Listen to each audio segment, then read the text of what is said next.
Hello friends, स्वागत है आप सबका हमारे यूट्यूब चैनल द वैदिक गुरुज में।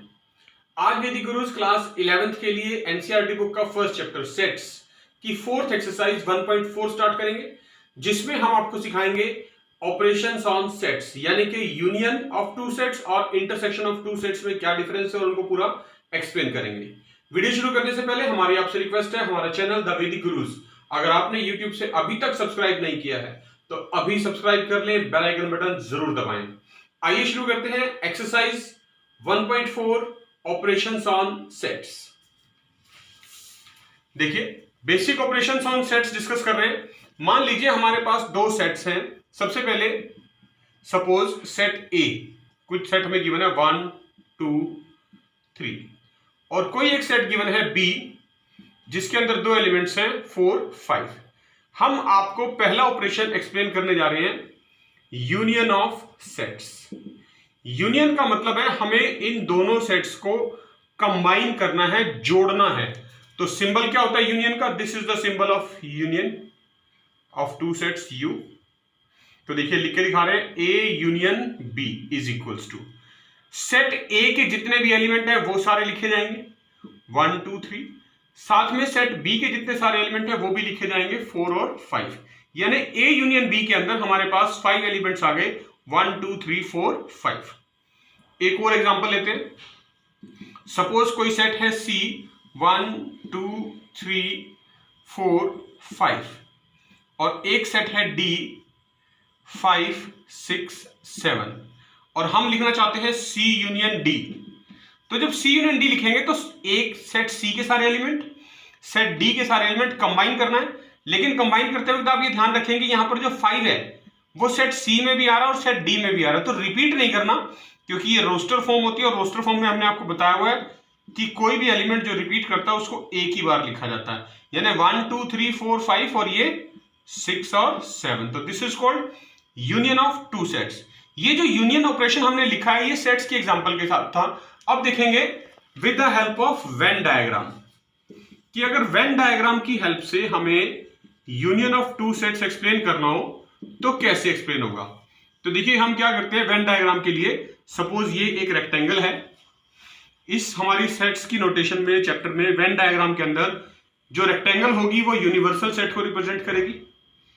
मैं यहां लिख देता हूं यूनिवर्सल सेट। जो सेट्स होंगे उनको सर्कल की हेल्प से डिनोट किया जाएगा। सपोज ये है सर्कल ए, यानी ये सेट ए है कंप्लीट, और ये है सेट बी। दो सर्कल, यानी सर्कल की हेल्प से ए और बी को रिप्रेजेंट करेंगे।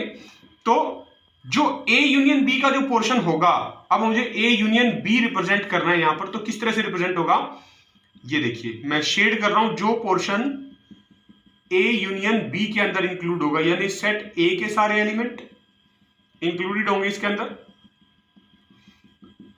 ये वेन डायग्राम की हेल्प से एक्सप्लेन कर रहे हैं। सेट ए के पूरा का पूरा सेट ए हमने शेडिंग पार्ट के अंदर ले लिया, और सेट बी का भी पूरा का पूरा पार्ट, जितना भी पार्ट, जितने भी एलिमेंट हैं सेट बी के, वो भी सारे शेडेड पोर्शन के अंदर मैंने दिखा दिए।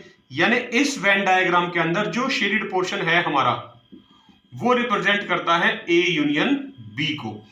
ये जो कॉमन पोर्शन है ये भी इंक्लूड हो गया, देखिए एक ही बार आ गया सारा का सारा।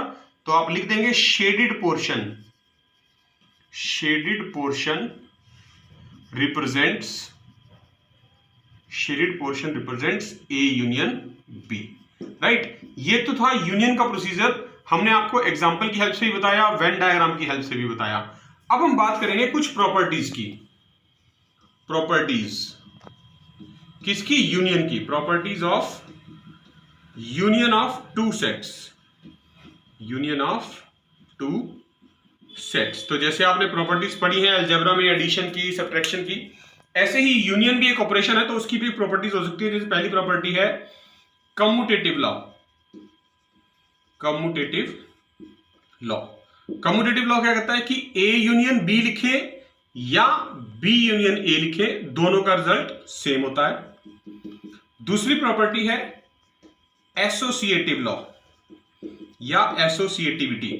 एसोसिएटिविटी आपने पढ़ी हुई है कि A union B union C, यानी पहले दो सेट का यूनियन करेंगे, जो आएगा फिर तीसरे सेट के साथ, is equal to A union B union C आप लिख सकते हैं। इसको बोलते हैं एसोसिएटिव प्रॉपर्टी। ये एडिशन के लिए भी ट्रू होती है, commutative addition of two numbers के लिए भी ट्रू होता है, एसोसिएटिव भी ट्रू होता है। तीसरी प्रॉपर्टी जब हम लिखेंगे वो है आइडेम्पोटेंट लॉ। आइडेम्पोटेंट लॉ, इसमें क्या है, किसी भी सेट ए का जब आप यूनियन लेंगे फाई के साथ, फाई क्या होता था, एम्प्टी सेट, वो सेट ए के इक्वली आ जाएगा।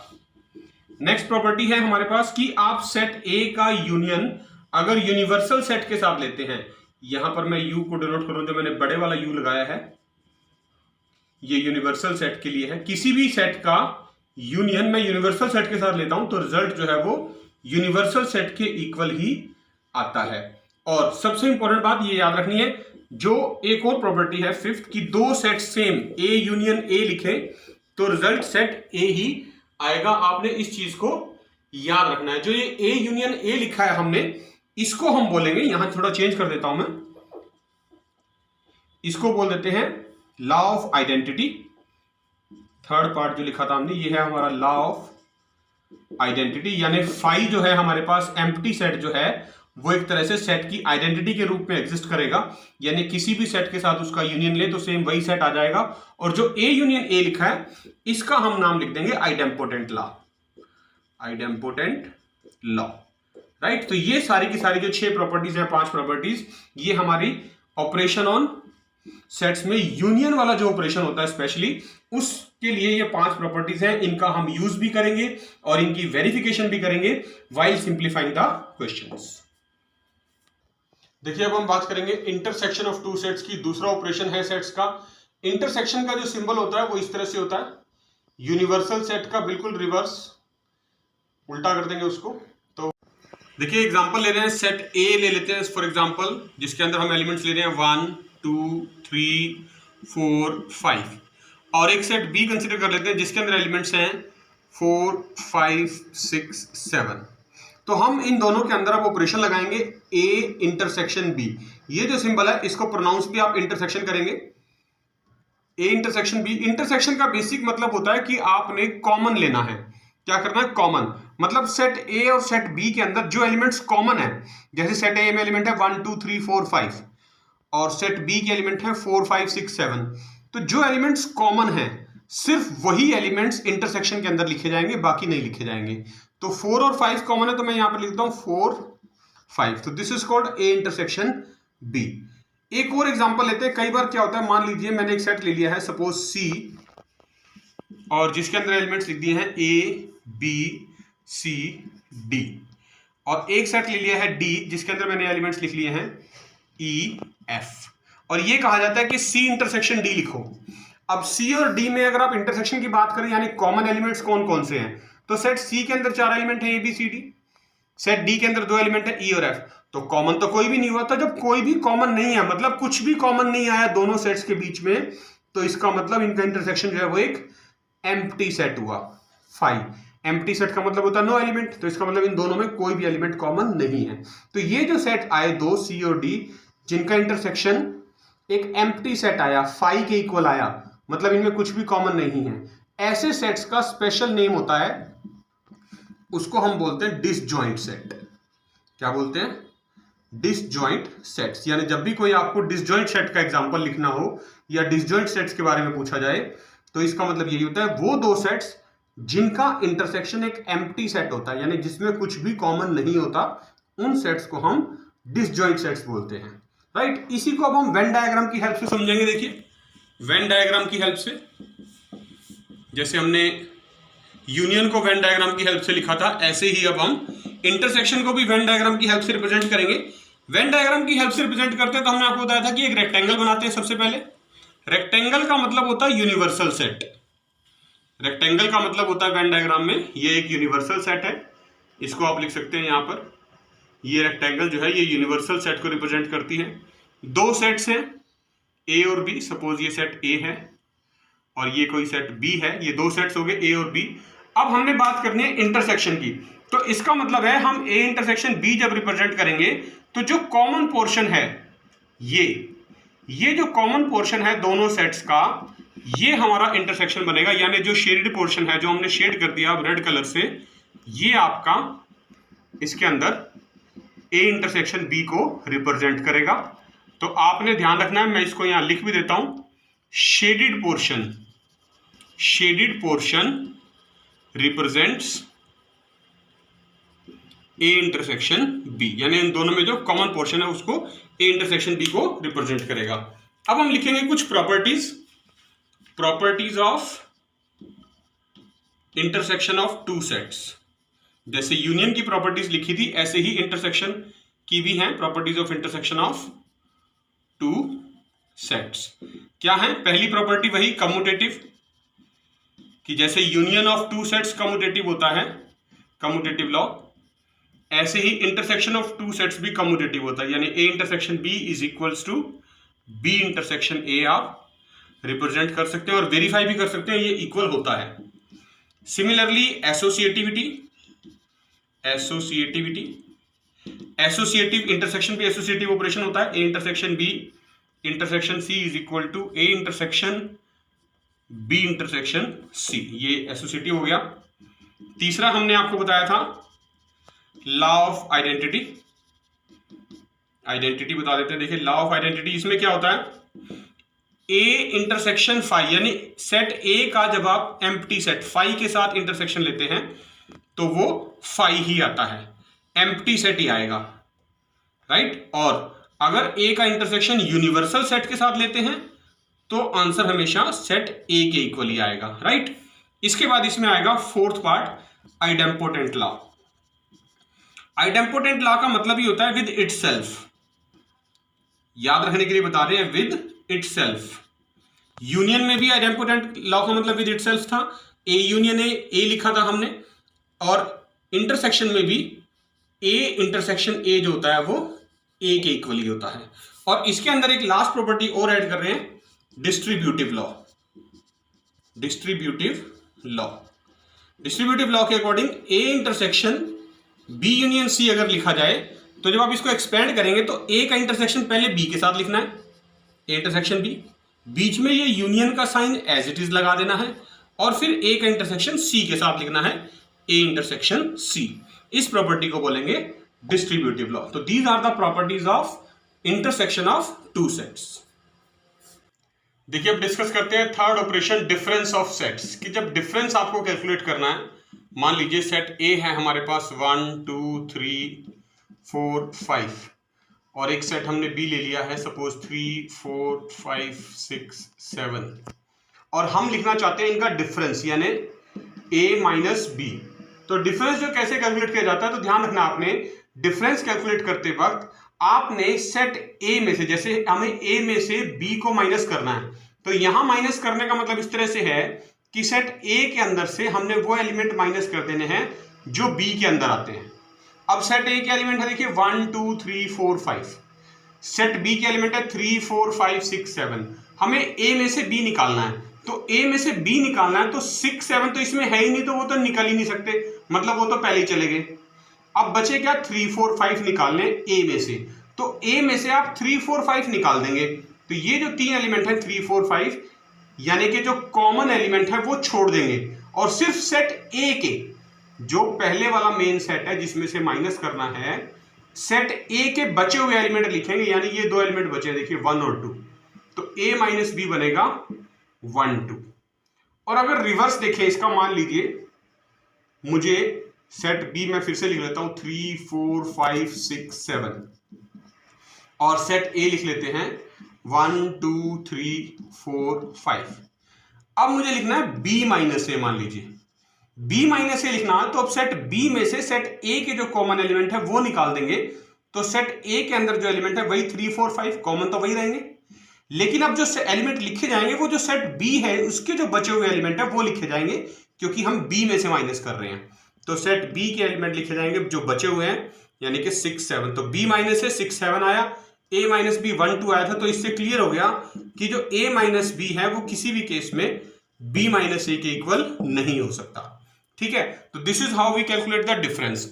अब हम बात करेंगे, इसको एक्सप्लेन करेंगे with the help of Venn diagram, कि वेन डायग्राम की हेल्प से आपने a माइनस बी को कैसे रिप्रेजेंट करना है। तो देखिए वेन डायग्राम जब बनाएंगे तो हमने आपको बताया हुआ रेक्टेंगल का मतलब क्या होता है। रेक्टेंगल का मतलब होता है यूनिवर्सल सेट। तो ये हमने रेक्टेंगल ड्रॉ कर लिया और इसका नाम रख दिया यहां पर यूनिवर्सल सेट, राइट, ये आ गया। अब मान लीजिए ये सेट ए है, सर्कल से डिनोट करते हैं, और ये सेट बी है। तो a माइनस बी लिखना चाहते हैं, यानी सेट a में से b निकालना है। तो ये पूरा का पूरा देखिए सेट a है, इसमें से ये b निकाल देंगे तो जो बचेगा वो ये बचेगा, सिर्फ रेड कलर से शेड कर रहे हैं, ये बचेगा आपके पास। हमने सेट a में से b के साथ जो पोर्शन कॉमन था, यानी सेट b तो निकाल ही दिया, जो ये कॉमन था ये भी निकाल दिया, सिर्फ ये बचा। तो this is called a minus B. तो आप लिख भी सकते हैं यहां पर कि shaded portion represents a minus B. Similarly आप b माइनस ए भी रिप्रेजेंट कर सकते हैं। देखिए फिर से बनाते हैं वेन डायग्राम, मैं आपको b माइनस ए भी रिप्रेजेंट करके दिखा रहा हूं। सबसे पहले हम ये रेक्टेंगल ड्रॉ कर लेते हैं। रेक्टेंगल जो होती है किसको रिप्रेजेंट करती है, यूनिवर्सल सेट को। अब मान लीजिए ये सेट a है और ये सेट b है। अब हम b माइनस ए रिप्रेजेंट करना चाहते हैं यहां पर।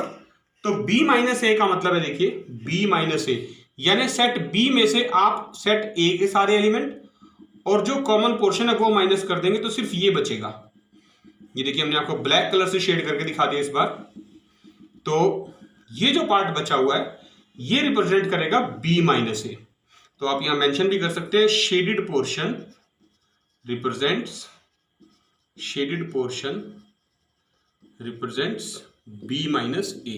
तो दोनों ही वेन डायग्राम से इक्वल भी है, क्लियर भी है। देखिए कि a माइनस बी ये पोर्शन को डिनोट करता है, b माइनस ए इसको डिनोट करता है। ये किसी भी केस में इक्वल नहीं है। और हमने with the help of example भी प्रूव करके दिखाया था कि a माइनस बी और b माइनस ए सेम नहीं होते हैं।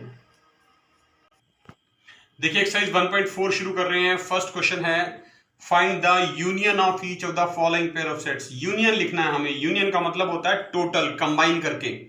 जैसे देखिए सेट x दिया हुआ है 1 3 5 और सेट y दिया हुआ है 1 2 3। We want to write x union y। x union y लिखना चाहते हैं तो मतलब सारे एलिमेंट लिखे जाएंगे, रेपिटेशन नहीं होगा। 1 2 3 और 5, क्योंकि 1 और 3 रिपीट कर रहे थे, हमने एक ही बार लिखे। 2 लिख दिया हमने, 5 लिख दिया, यानी सारे के सारे एलिमेंट्स हमने यूनियन के अंदर रिप्रेजेंट कर दिए। सेकंड पार्ट पे सेट ए के अंदर है ए ई आई ओ यू, यानी पांचों वॉवल, और सेट बी के अंदर है 3 एलिमेंट ए बी सी। तो ए यूनियन बी क्या आएगा, देखिए ए यूनियन बी के अंदर ए ई आई ओ यू और बी सी। ए दोबारा नहीं लिखेंगे क्योंकि ए पहले आ चुका है और हम रिपीट नहीं लिखते हैं। तो किसी भी ऑर्डर में लिख सकते हैं, कोई फर्क नहीं पड़ता। बी सी पहले लिख सकते हैं, वॉवल बाद में लिख सकते हैं, ऑर्डर जो है उसका इंपैक्ट नहीं होता है। लेकिन ये ध्यान रखना है जब यूनियन लिखें तो सारे एलिमेंट लिखने हैं दोनों सेट्स के, और कोई भी एलिमेंट रिपीट नहीं करना है।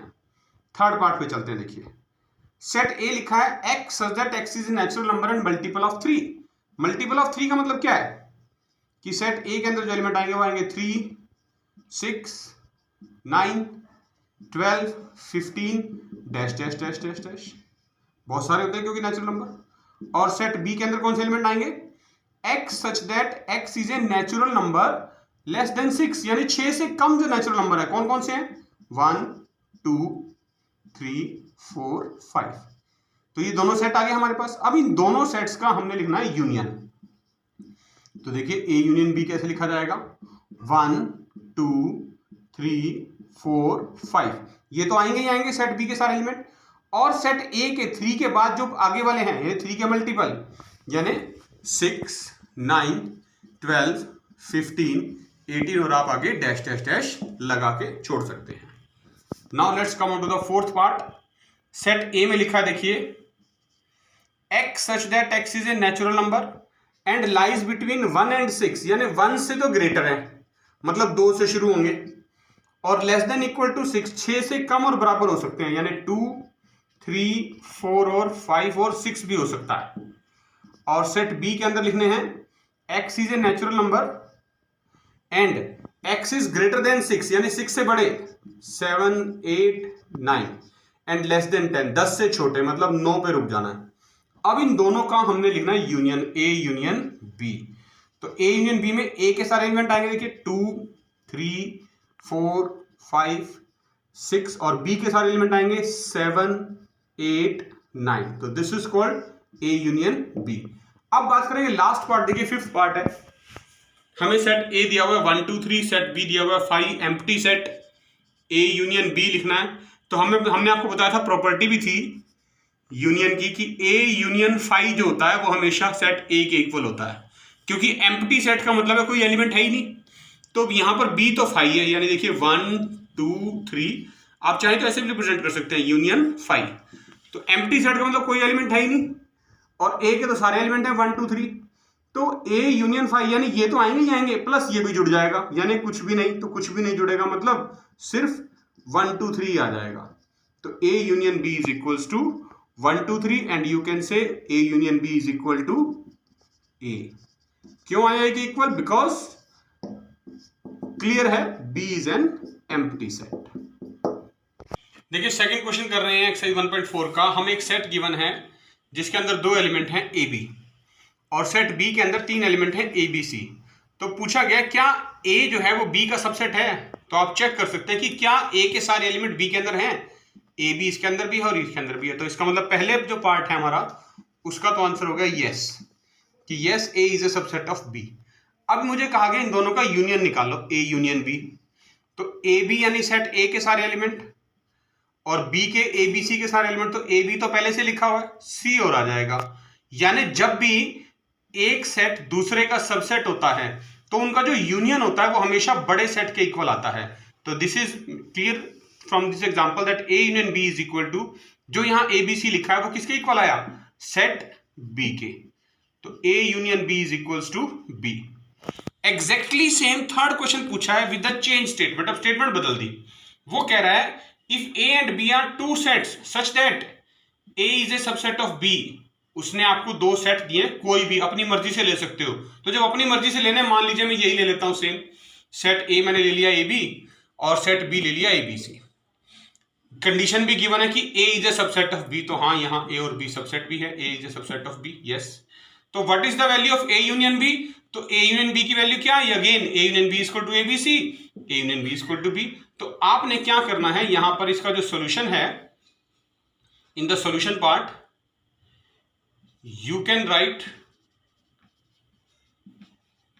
question number 2 again, या कोई और अपनी मर्जी से भी ले सकते हैं। अदरवाइज आपने जो हमने सेकंड क्वेश्चन का सॉल्यूशन दिया है वही सेम टू सेम यहां पर लिख देना है। इससे आपका थर्ड क्वेश्चन भी कंप्लीट हो जाता है। देखिए फोर्थ क्वेश्चन कर रहे हैं एक्सरसाइज 1.4 का। We are given 4 sets A B C and D. A के अंदर है 1 2 3 4 एलिमेंट्स, बी के एलिमेंट 3 4 5 6, सी के एलिमेंट 5 6 7 8 और डी के एलिमेंट 7 8 9 10। हमें इनके यूनियन लिखने हैं। हम ए यूनियन बी का मतलब है, देखिए 1 2 3 4 और 3 4 5 6 को कंबाइन करके लिखना है और रिपीट नहीं करना, मतलब 3 और 4 एक ही बार लिखे जाएंगे क्योंकि कॉमन है। तो ए यूनियन बी आएगा 1 2 3 4 5 6, ठीक हो गया। ए का यूनियन सी के साथ लेना है। अब ए के जो एलिमेंट है वो तो है 1 2 3 4, यानी ए और सी के सारे एलिमेंट लिखने हैं। सी के एलिमेंट है 5 6 7 8, तो 1 2 3 4 5 6 7 8, ये हो गया ए यूनियन सी। अब बी का यूनियन सी के साथ लिखना है। देखिए बी और सी के सारे एलिमेंट लिख देंगे।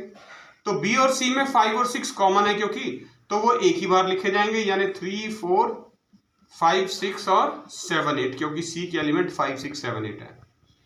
बी का यूनियन डी के साथ लेना। आप देखिए, आपको ये हमारा सेट बी था, इसका डी के साथ यूनियन लिखना है। 3 4 5 6 लिखा जाएगा और 7 8 9 10 लिखा जाएगा। तो ये हो गया 3 4 5 6 7 8 9 10। अब A union B union C, यानी पहले तीनों सेट कंबाइन करने हैं। ये पहले तीनों सेट आपको कंबाइन करने हैं। 1 2 3 4 लिखा जाएगा, 3 4 5 6 लिखा जाएगा और 5 6 7 8 लिखा जाएगा, यानी 1 to 8 सारे लिखे जाएंगे एलिमेंट।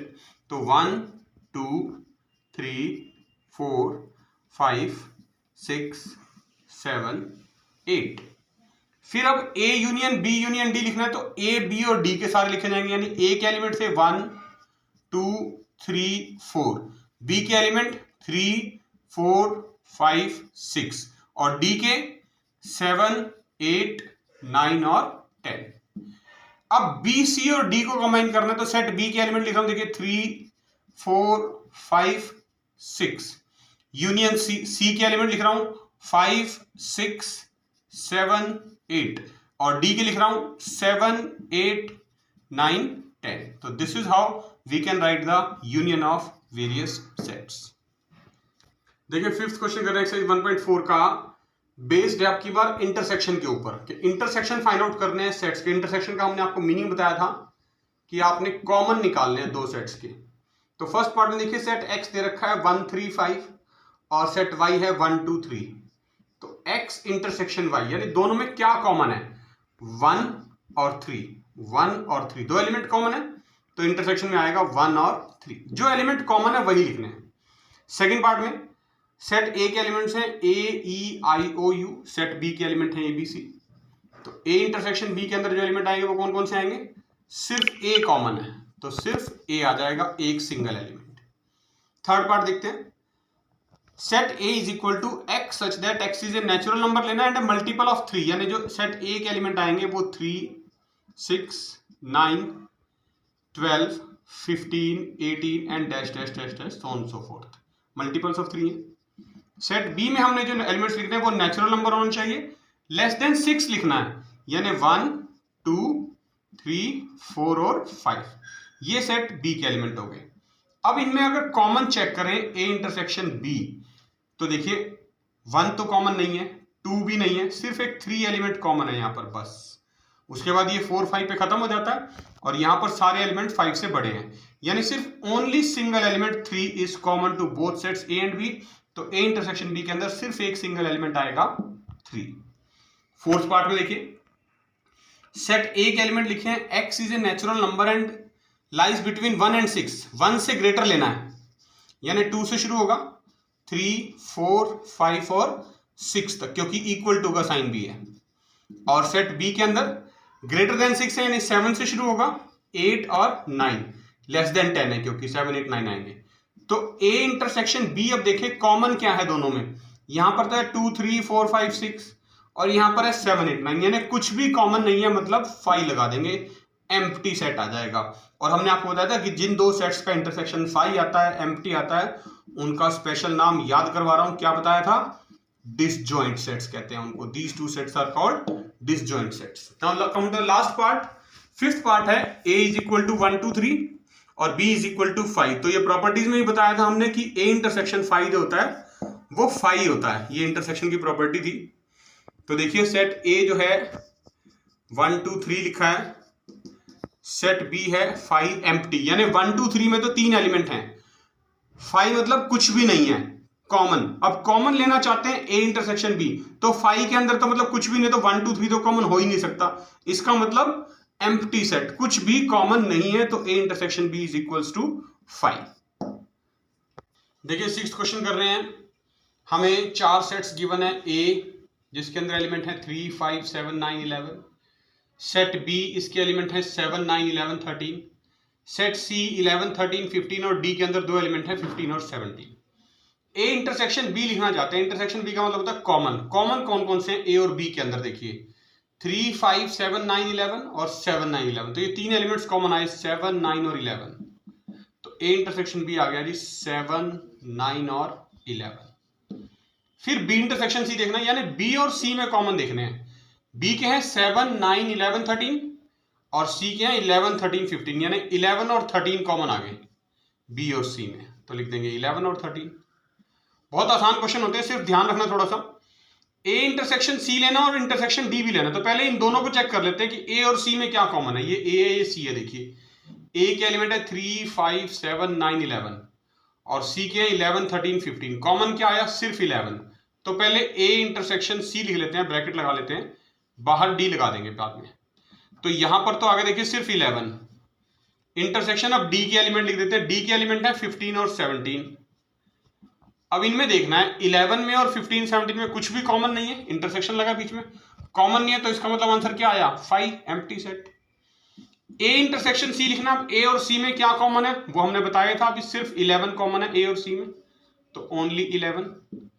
बी और डी में क्या कॉमन है, ये देखिए ये बी है 7 9 11 13 और ये डी है 15 17, इनमें भी कुछ भी कॉमन नहीं है तो इसका मतलब 5 empty set. A intersection B union C की बात कर रहा है तो पहले तो ए लिखा रहने देते हैं एज इट इज, और बी और सी के सारे एलिमेंट लिख देते हैं क्योंकि यूनियन लिखा है, यूनियन का मतलब है सारे, यानी 7 9 11 13 ये तो बी के एलिमेंट हो गए, और सी के हैं 11 13 और 15। इनका हमने इंटरसेक्शन निकालना है ए के साथ, तो ए के एलिमेंट भी लिख लो 3 5 7 9 11।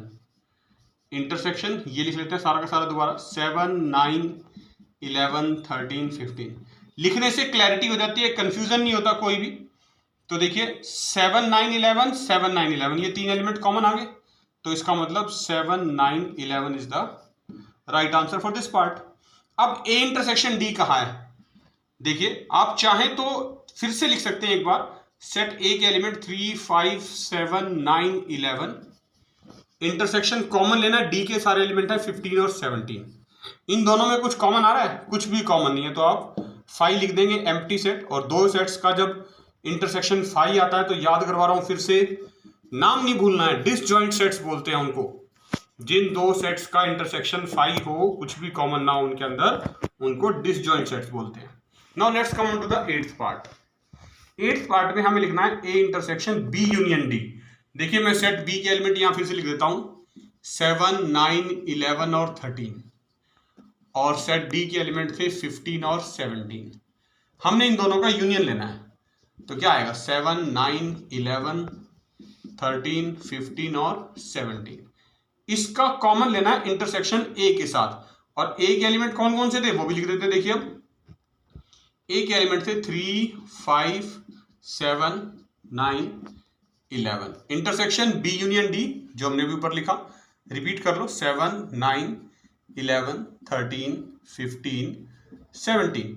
अब देखिए क्या कॉमन है 7 9 11 7 9 11, तो आंसर आ गया 7 9 11। 9th पार्ट में ए इंटरसेक्शन बी लिखना है। ए और बी में क्या कॉमन है, देखिए ए और बी में ये सेट है बी 7 9 11 और ये सेट है ए 3 5 7 9 11, तो ए और बी में तो कॉमन आ गया 7 9 11। इंटरसेक्शन बी और सी का यूनियन लिखना है, तो बी के सारे एलिमेंट लिखते हैं, देखिए 7 9 11 13, और अब सी के सारे एलिमेंट 11 13 और 15। इनमें कॉमन देखना है, तो इनमें कॉमन क्या है अगेन 7 9 11, तो इनका कॉमन आ गया 7 9 11। लास्ट पार्ट है 10th पार्ट, उसके अंदर देखिए लिखा है ए यूनियन डी, ए और डी का यूनियन।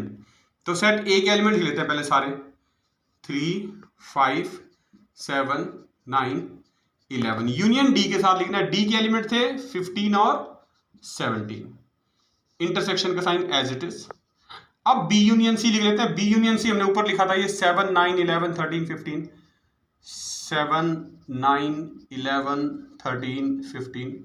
अब इन दोनों सेट्स का कॉमन लेना है इंटरसेक्शन, यानी इन दोनों सेट्स में कौन कौन से एलिमेंट कॉमन है 7 9 11 और 15। ये चार एलिमेंट कॉमन है तो ये चारों लिख देंगे आप 7 9 11 और 15। This is called the 10th part.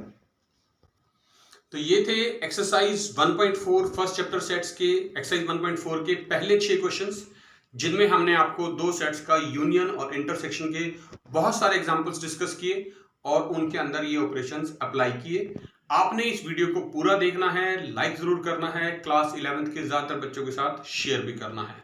हमारा चैनल द वैदिक गुरुज अगर अब तक सब्सक्राइब नहीं किया तो जरूर सब्सक्राइब करें, बेल आइकन बटन जरूर दबाएं, अपने घर में रहें और खूब मन लगा के पढ़िए, जुड़े रहिए वैदिक गुरुज के साथ। हम बहुत जल्द फिर मिलेंगे 1.4 के सेकंड पार्ट के साथ। तब तक के लिए अपना ध्यान रखिए। Thank you.